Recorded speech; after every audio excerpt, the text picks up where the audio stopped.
And there went the 2-iron head. So that's it for that one too.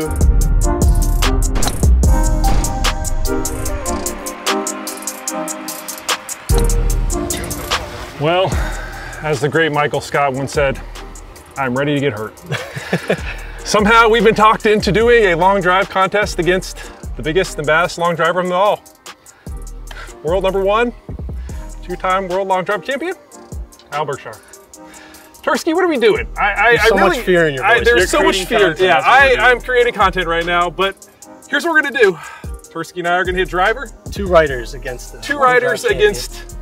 the biggest and baddest, hitting a what? 2-iron. You're hitting, Kyle? So the good thing for you guys, I actually broke my 1-iron warming up. Thankfully. So now we're down to a 2-iron. I think I kind of kicked it a little bit or something. You did say, I really wish I was only facing your 2-iron. I did. And he mentioned that you pretty much spoke it into existence, my 1-iron breaking. So there we go.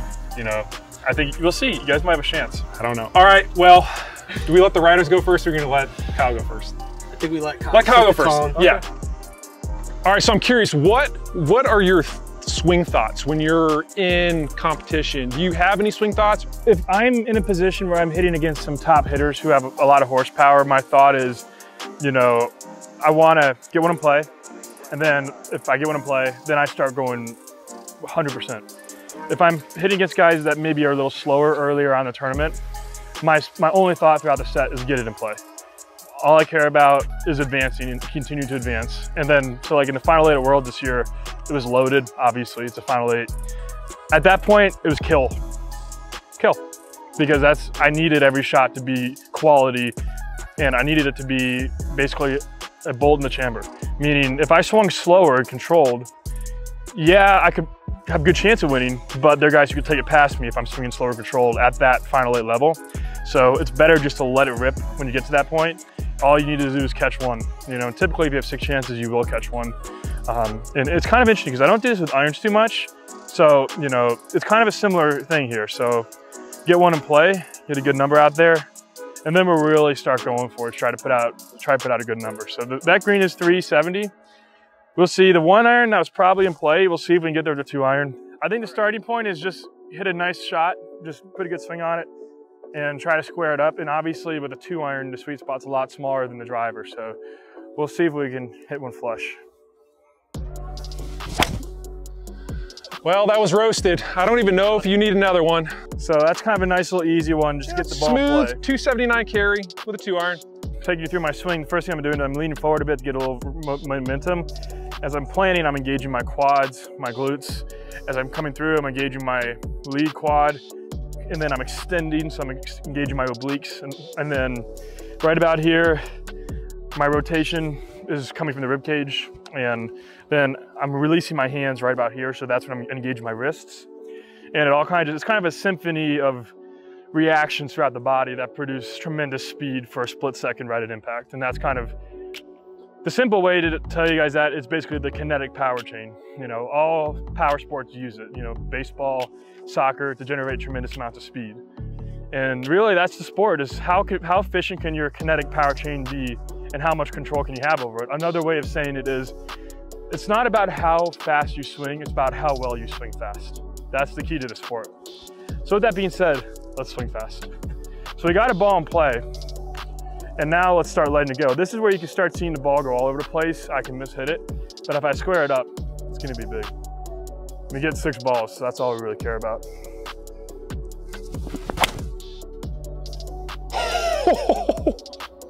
And there's a broken. And there went the 2-iron head. So that's it for that one too. Didn't realize that we go through them if I swung full speed. Wow. I never swung, oh, look, somebody's picked up the head for you down there.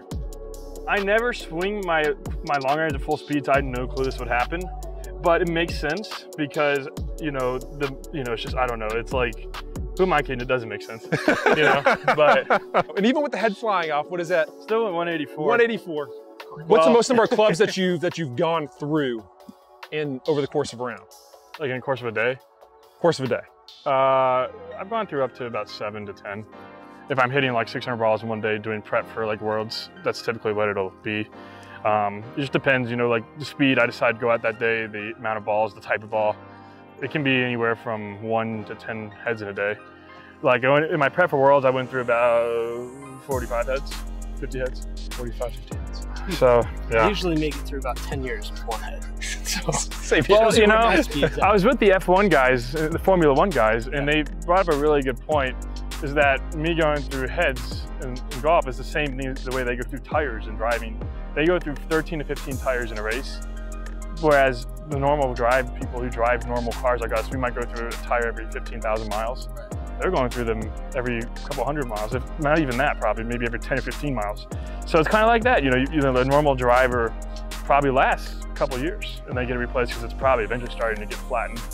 But with people like me and other long drivers, I mean, we're going through them as fast as we can. You guys might beat this.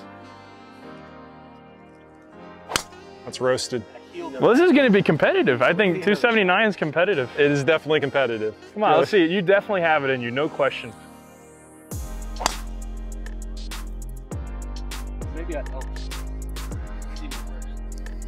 Ball speed's up. 241. Gotta get that spin up a little bit in that launch. But see, the difference in, like, I think everybody watches long drive and they just think you got to hit it far, but you have to keep it on the grid. Yeah. Especially early in the round, I just want to get balls in play, because if I get balls in play early on, pretty typical, I'll win. You know, I don't care about winning by 70 yards.